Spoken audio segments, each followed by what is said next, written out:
এখন যারা গন্তব্যের উদ্দেশ্যে বেরোচ্ছেন, অফিসে যাচ্ছেন বা বিভিন্ন গন্তব্যে যাচ্ছেন, তারা কোন পথটি ব্যবহার করলে আপনি হয়তো বা আপনার গন্তব্যে সময় মতো পৌঁছতে পারবেন। আমরা একটু চোখ রাখি ঢাকার এন্ট্রি পয়েন্টগুলো থেকে, আমরা একটু চোখ রাখার চেষ্টা করি যে কি অবস্থা। আমরা যদি একটু যাত্রাবাড়ির দিকে চোখ রাখি তাহলে দেখতে পাচ্ছি যে যাত্রাবাড়িতে কিন্তু ব্যাপক একটা যানজট দেখা যাচ্ছে। যারা ধোলাইপাড় থেকে ঢাকায় এন্ট্রি নেবেন বা যারা নারায়ণগঞ্জ থেকে ঢাকায় এন্ট্রি নেবেন তাদেরকে কিন্তু একটা যানজট আসলে পোহাতে হবে। যাত্রাবাড়ির পরে যদি আমরা একটু চোখ রাখি যে সায়দাবাদ বাস টার্মিনাল, যেটি কিন্তু যানজট আসলে থাকাটা খুবই স্বাভাবিক।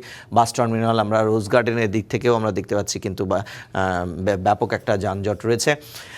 এবং সুখকর খবর হচ্ছে সায়দাবাদ বাস টার্মিনাল থেকে ঢাকা শহরের মধ্যে যে আন্তজেলা বাস টার্মিনালগুলো রয়েছে সেটি কিন্তু সরানোর জন্য সরকার একটা নির্দেশনা দিয়েছেন এবং গতকাল কিন্তু সড়ক মন্ত্রী তিনি কিন্তু জানিয়েছেন যে এটি অবশ্যই স্থানান্তরিত করা হবে, কিন্তু সেটি এখনই না, ধীরে ধীরে সেটি স্থানান্তরিত করা হবে।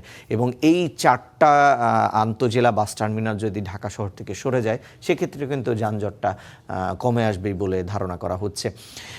এরপরে আমরা যদি একটু চোখ রাখি মতিঝিলের দিকে, মতিঝিল কাপ্তান বাজার অর্থাৎ আমরা গুলিস্তান কমপ্লেক্সের এখানে কিন্তু ব্যাপক একটা যানজট দেখতে পাচ্ছি। আপনারা জানেন গুলিস্তান হচ্ছে পদ্মা সেতু হবার পরে একটা এমন হাব তৈরি হয়েছে যে এই 21 জেলার মানুষের ম্যাক্সিমাম মানুষের গন্তব্য কিন্তু গুলিস্তান এবং গুলিস্তান থেকে ঢাকার বাইরে যাওয়ার যে গন্তব্য সেটি কিন্তু আমরা দেখতে পাই। আপনারা যারা গুলিস্তানের এই পথটি ব্যবহার করবেন অবশ্যই আপনারা যদি আপনাদের গন্তব্যে সময় মতো পৌঁছতে চান বিকল্প পথ ব্যবহার করে আপনি কিন্তু আপনার গন্তব্যে পৌঁছতে পারেন। এরপর আমরা যদি একটু চোখ রাখি যে সচিবালয়ের দিকে, সচিবালয়ের এখানে কিন্তু বায়তুল মোকাররম মসজিদ, সচিবালয়ের সামনে এখানে কিন্তু একটা যানজট দেখা যাচ্ছে। যদিও মেট্রো রেল হবার কারণে কিন্তু এখন যানজটটা অনেকাংশেই মতিঝিল অফিস পাড়ায় যে যানজট চিরাচরিত থাকে সেটি কিন্তু কমে এসেছে। অবশ্যই মেট্রো রেল এই শহরের জন্য আশীর্বাদ। এরপরে আমরা যদি একটু চোখ রাখি শিল্পকলা একাডেমির সামনে অর্থাৎ যে প্রেস ক্লাব মোড়ে, সেখানে কিন্তু তীব্র যানজট রয়েছে। তার থেকেও বেশি যানজট রয়েছে কাকরাইল মোড়ে। কাকরাইল মোড় যারা ব্যবহার করবেন তারা বিকল্প পথ ব্যবহার করতে পারেন, সেক্ষেত্রে আপনি কিন্তু খুব কম সময়। আমরা একটু যানজট দেখতে পাচ্ছি। আসলে এটা যানজট বলাটা কতটুকু পজিটিভ, ঢাকা টিএসসিতে আজ যেহেতু আর্জেন্টিনা আলজেরিয়ার ম্যাচ চলছে, সেখানে সবাই মিলে ম্যাচ উপভোগ করছেন, সেখানে কিন্তু একটা যানজট রয়েছে। যারা টিএসসির রাস্তাটা ব্যবহার করার জন্য পরিকল্পনা করেছেন তারা বিকল্প কোনো পথ ব্যবহার করলে আপনি সময় মতো আপনার গন্তব্যে পৌঁছতে পারবেন।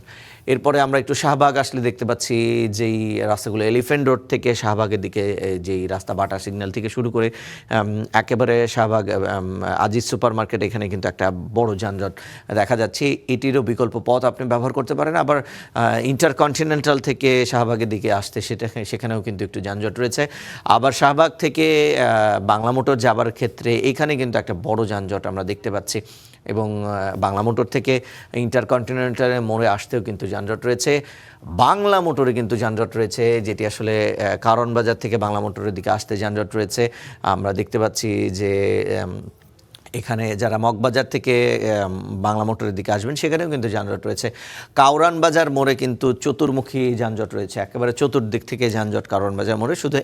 শুধু পান্থপথের দিকে যারা যাবেন বাংলা মোটর থেকে তারা একটু হয়তো বা স্বস্তিতে যেতে পারেন, তার বাদে কিন্তু চারদিক থেকে আমরা যানজট দেখতে পাচ্ছি। আমরা দেখতে পাচ্ছি যে ফার্মগেট থেকে যে রাস্তাটি কারণ বাজারে মিলিত হয়েছে এখানেও যানজট রয়েছে। বসুন্ধরা সিটির সামনে থেকে কারণ বাজার মোড় এখানেও কিন্তু যানজট রয়েছে এবং পেট্রো বাংলার সামনে থেকে একেবারে হাতিরঝিল মোড় পর্যন্ত বেশ যানজট আমরা দেখতে পাচ্ছি এবং পান্থপথ মোড়েও কিন্তু যানজট রয়েছে। ফার্মগেট এরিয়ায় যদি আমরা দেখি তাহলে দেখতে পাচ্ছি তেজগাঁ কলেজের সামনে যে রাস্তাটা অর্থাৎ ফার্মগেট থেকে আনন্দ সিনেমা হল থেকে একেবারে তেজগাঁ কলেজ পর্যন্ত কিন্তু যানজট রয়েছে। আবার খামারবাড়ি থেকে ফার্মগেট ঢুকতেও কিন্তু সেখানে যানজট রয়েছে।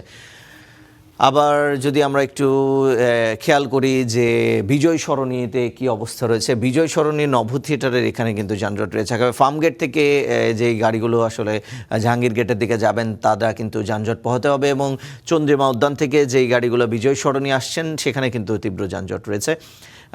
প্রধানমন্ত্রীর কার্যালয় থেকে যে গাড়িগুলো বিজয় সরণি আসবেন সেখানেও যানজট রয়েছে। এবং সব মিলিয়ে কিন্তু চন্দ্রিমা উদ্যানের সামনেও কিন্তু আমরা ব্যাপক যানজট দেখতে পাচ্ছি। এই যানজট যদি আপনি আসলে আপনার গন্তব্যে পৌঁছাতে চান, অবশ্যই আপনি বিকল্প পথ ব্যবহার করতে পারেন। আমরা দেখতে পাচ্ছি মানিক মিয়া এভিনিউতে যে যানজট, অর্থাৎ আড়ংয়ের সামনে যে রাস্তাটি, সেখানে কিন্তু একটা যানজট রয়েছে। তো সব মিলিয়ে আমরা যদি বলতে চাই যে ঢাকার আজকের যেই যানজটের পরিস্থিতি, সেখানে আমরা যদি মোটা দাগে বলতে চাই যে ঢাকা বিশ্ববিদ্যালয় এরিয়া টিএসসিতে সবচেয়ে বেশি যানজট রয়েছে। সেই পথটি যদি আপনি ব্যবহার না করে বিকল্প কোনো পথ ব্যবহার করেন, তাহলে কিন্তু আপনি আপনার গন্তব্যে একেবারেই সময় মতো পৌঁছে যাবেন। আজকের আবহাওয়া এবং আজকের ঢাকার যে ট্রাফিক আপডেট, এই ছিল আমার কাছে।